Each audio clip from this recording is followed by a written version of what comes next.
অবহেলা করতেছো না, করো, সমস্যা নাই।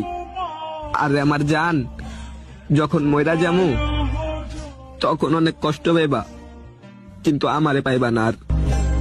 ঈদের দিন সকালে সবাই অপেক্ষা করবে তার প্রিয় মানুষটারে দেখার লাইগা, আর আমি বৈশা বৈশা গ্যালারি কাটবো ওর একটা ছবি দেখার লাইগা।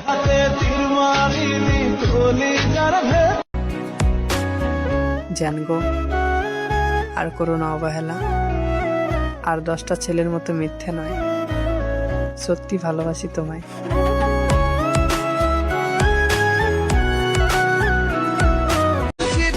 জান, ঈদের দিন তোমার কাছে আমার একটাই চাওয়া, শুধু একটা বার ফোন দিয়ে বলবা আসসালামু আলাইকুম জামাই, ঈদ মোবারক।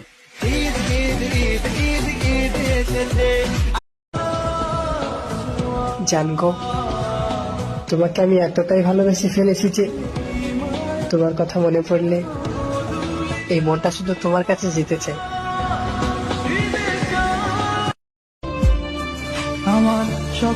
জান, তুমি এমন কার মায়ায় পড়ছো যার লাগিয়া আমারে ভুলে যেতে চাইতাছো?